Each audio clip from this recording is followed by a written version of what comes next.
Wizard of Oz, based on the original story by L. Frank Baum.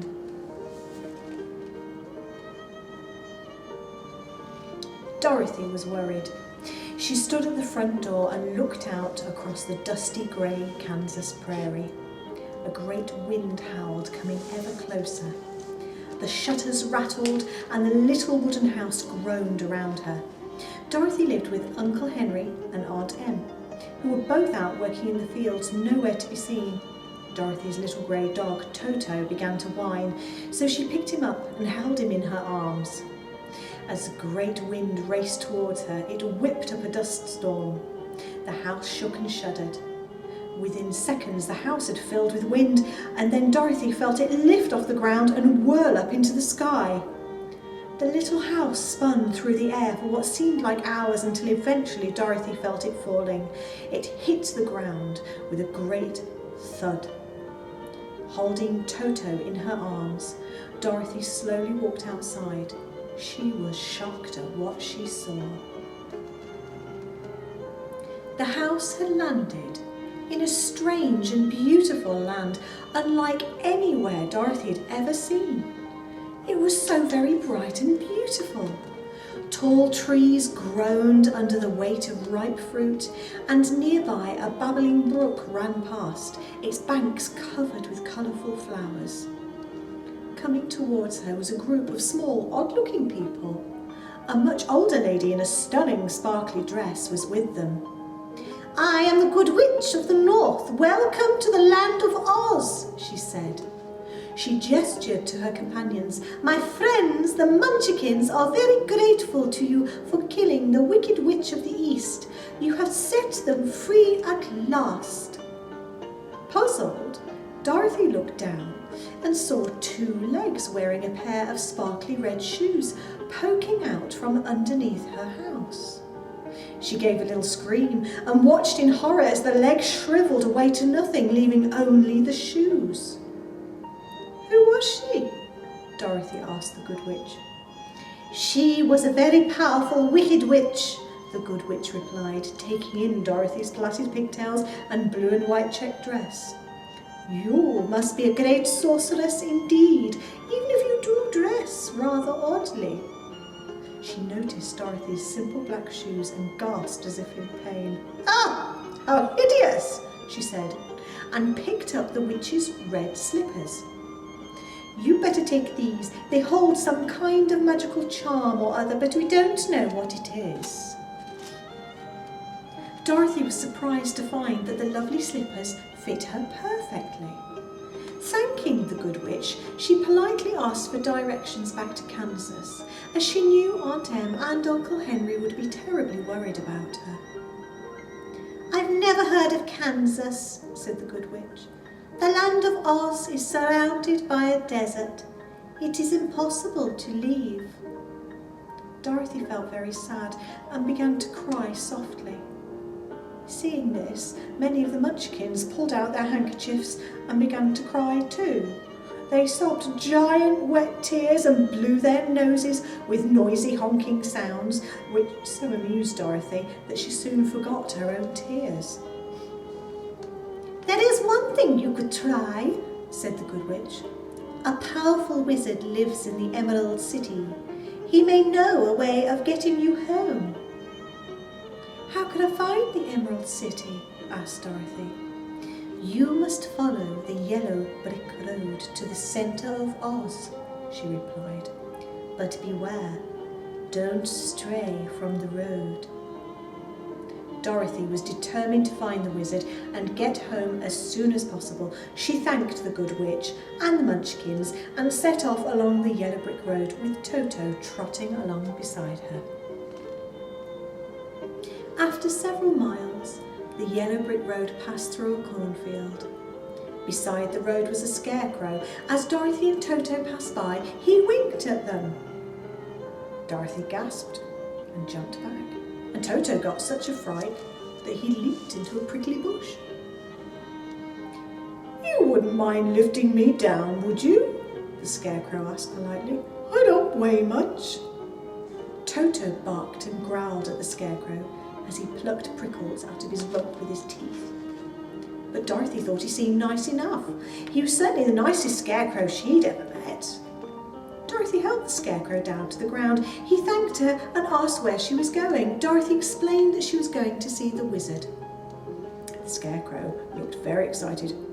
"May I come with you?" he asked. "Maybe the wizard could give me a brain." He lifted his hat and pulled a handful of straw from his head. "I so wish to be smart, but I only have straw for brains." Dorothy was happy to have company and told the scarecrow he may join her, and they set off along the yellow brick road together, chatting merrily. Later that day they came upon a woodcutter's cottage. Outside it stood a man completely made of tin, who was holding an axe in mid-air, ready to chop at a tree branch. He seemed to be frozen in place.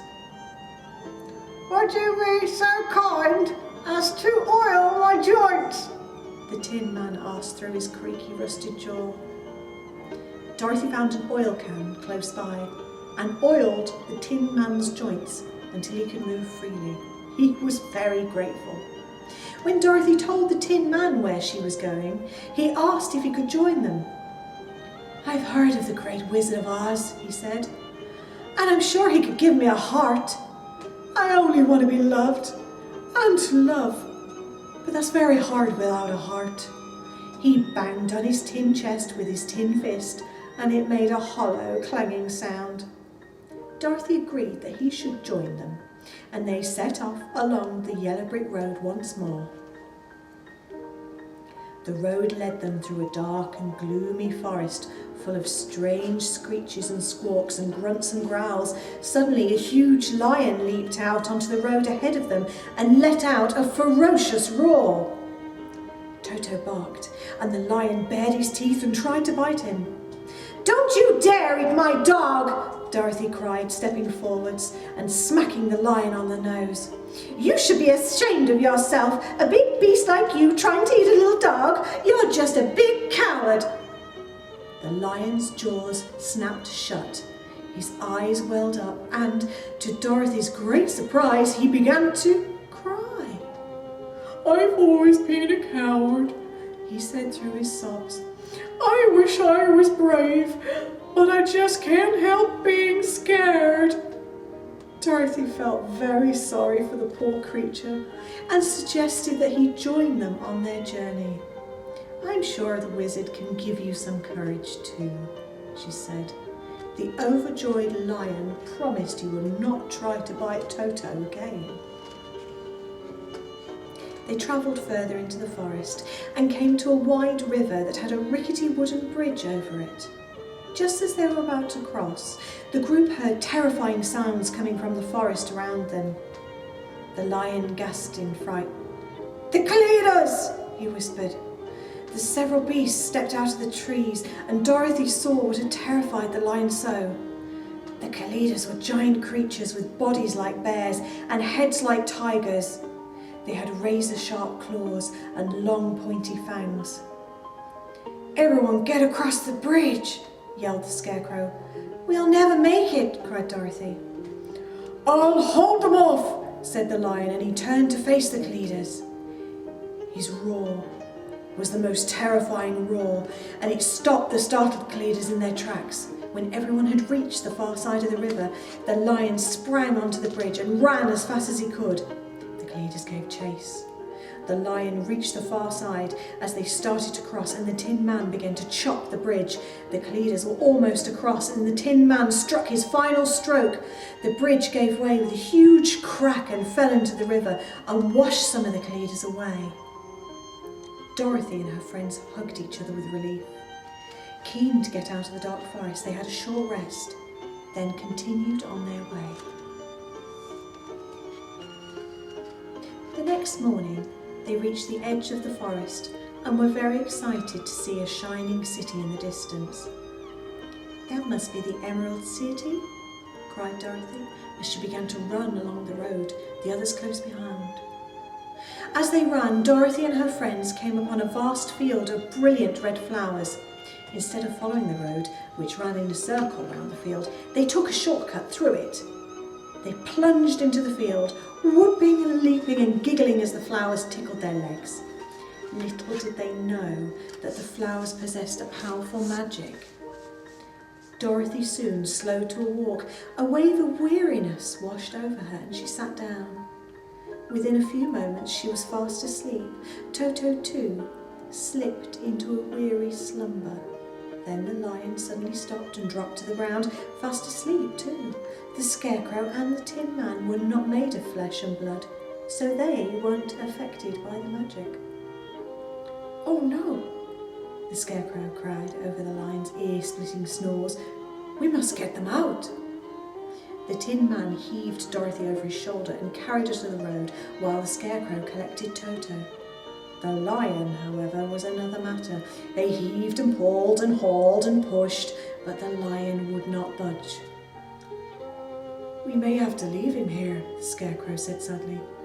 "We will not leave our friend behind," insisted the Tin Man. They heaved and pulled and hauled and pushed some more, and eventually they found they could roll the lion along the ground. Bit by bit, it was very hard work, but finally he too was back on the yellow brick road. After a few hours, Dorothy, Toto and the lion awoke, slightly confused but unaware that anything had happened. "What a pretty flower field," said Dorothy. "We should take a shortcut." "No," said the Scarecrow and Tin Man together. They each looped along through Dorothy's and set off along the road. Eventually, they reached a huge green gate studded with glittering emeralds and surrounded by towering city walls made of green brick. Dorothy banged 3 times on the gate. Soon a shutter opened and a man in a green hat poked his head out. "State your business," he said. "We are here to see the Wizard of Oz," said Dorothy. The man opened the gate and escorted them to the palace. They were taken to a great room with a green marble floor and an emerald-coloured curtain that covered an entire wall. After waiting for what seemed like a very long time, a voice boomed through the room. "I am Oz, the great and terrible. Who are you?" Dorothy was frightened, but found the courage to speak. "I am Dorothy, sir," she said. "A great wind carried me here and my house to the land of Oz, and now I am stranded here." "Aha!" boomed the voice. "So you are the one who killed the Wicked Witch of the East?" "I suppose I am," replied Dorothy, "but it really was an accident." "And what do you want of me?" asked the voice. Dorothy explained that she wished him to help her get home to Kansas. Then she introduced her friends and explained that they sought a brain, a heart and some courage. After a long pause, the voice replied, "I will grant all you ask, but first you must complete a task. You must travel to the castle of the Wicked Witch of the West and destroy her." Dorothy burst into tears. "But I've never killed anyone or anything on purpose in my life. And even if I wanted to kill her, I don't have a spare house." "You'll think of something. Now go!" boomed the wizard. The band of friends left the Emerald City and followed the yellow brick road to the strangely empty and quiet lands of the Wicked Witch of the West. They had no idea how they would destroy the witch, or even if they'd be able to find her. They needn't have worried, however, as the witch had already seen them from the tallest tower in her castle. Furious that they were trespassing on her land, she hopped up and down, muttering to herself and scratching at her warty face. Then she took out a golden whistle and blew 3 long notes.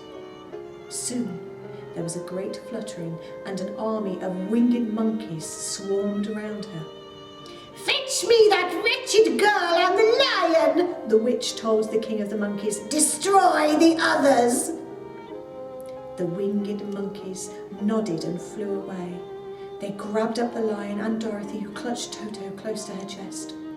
Then they pulled the stuffing out of the scarecrow, so he was nothing more than a pile of rags, and dropped the Tin Man from a great height so that he broke into pieces.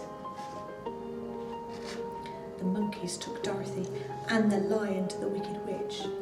They held each other and trembled as the witch rubbed her hands together and cackled. She was staring at Dorothy's shoes. "I've wanted those magical, oh so sparkly shoes for so long," she said, "and now they're finally mine." Then she looked at the lion. "And you'll do a good job pulling my chariot when I go for a drive. Everyone in Oz will remark at my noble steed and my beautiful slippers," she said. And she danced an odd little jig that flicked up her skirt, revealing a pair of hairy legs with knobbly knees. Though terrified, Dorothy and the lion could not help but chuckle. The witch became very angry and lunged towards Dorothy. "Now give me those shoes!" she cried. This made Dorothy most cross. She picked up a nearby bucket of water that had been left on the floor and angrily splashed its contents over the witch, who began to shriek. "No!" cried the witch. "I'm melting!" And so she was. Soon, all that was left of her was a sticky brown puddle. "You did it!" cried the lion, and he picked up Dorothy and spun her around. Even Toto was springing merrily into the air, splashing in the puddle and making happy little yaps. Dorothy and the lion returned to the forest to find their friends. They put the Tin Man back together and filled the scarecrow with fresh straw. They were as good as new in no time at all. The merry little band followed the road back to the Emerald City. The countryside, which had seemed eerie and deserted before, was now filled with people who were all rejoicing the death of the Wicked Witch of the West. When they arrived back in Emerald City, they were taken once again to the great room. After a long wait, the voice boomed out. "You have destroyed the Wicked Witch of the West?" "Yes," replied Dorothy.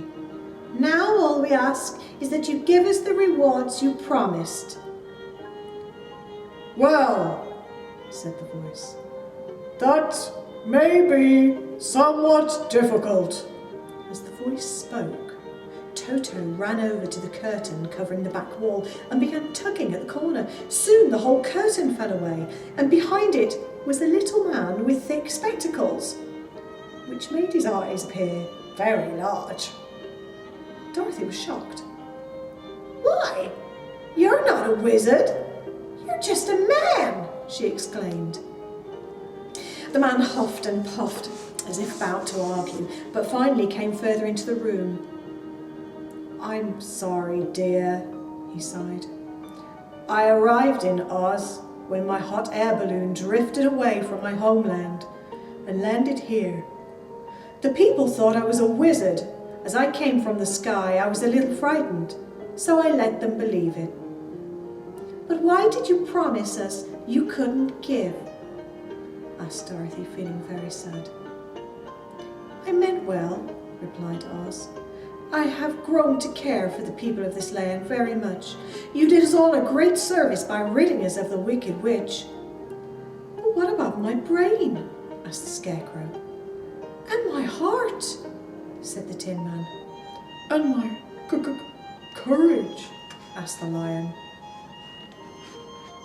Oz jumped up from his chair excitedly. "I believe I can help with those," he said, and he ran off behind the curtain. When Oz returned, he lifted off the Scarecrow's hat and filled his head with a handful of pins and needles. Then he sewed it up. "From now on, you shall certainly be sharp-witted," said Oz. The Scarecrow was delighted. "I feel so smart," he said. "I'll tell you all the smart things I'm thinking, but only I'm clever enough to understand." Dorothy smiled. She thought the Scarecrow had been perfectly smart all along. Oz went behind the curtain again, and this time returned with a small satin heart filled with sawdust. He cut a small hole in the Tin Man's chest, placed in the heart, and repaired the hole. "Now you have a brand new heart," he said. The Tin Man was overjoyed. He hugged everyone in the room and told them he loved them so very much. Dorothy giggled, thinking how kind-hearted the Tin Man had been since the day she met him. Finally, Oz went behind the curtain and returned with a bottle of liquid, which he offered to the lion. "Drink this, and you'll be the bravest lion in Oz," he said. The lion gulped down the liquid quickly, then pranced and prowled around the room, bellowing his most ferocious roar ever. Oz leaned over and winked at Dorothy. "It was only water in that bottle, but it seems to have helped him find his inner courage," he whispered. This made Dorothy giggle again. After their very first meeting, she'd always found the lion to be very courageous indeed.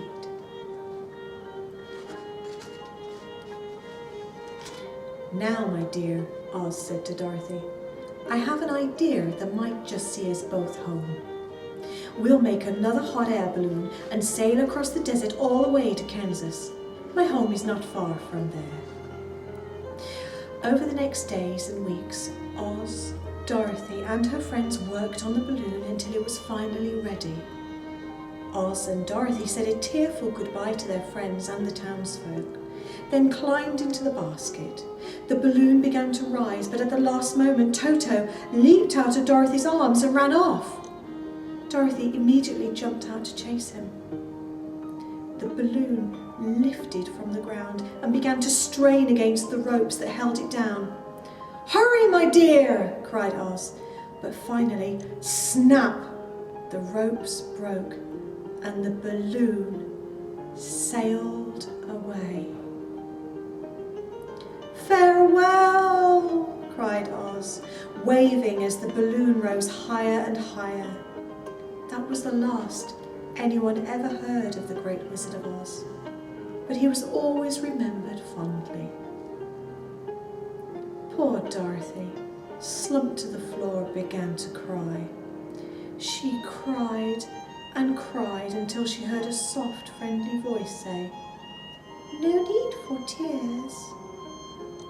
Dorothy looked up to see a kindly-looking lady with rich red hair and bright blue eyes, wearing a beautiful white dress.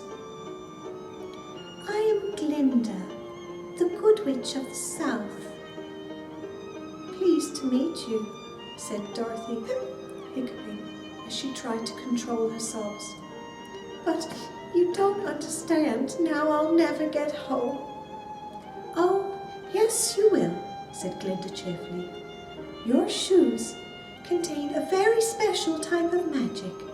Just knock your heels together 3 times and ask to be carried to wherever you would like to go."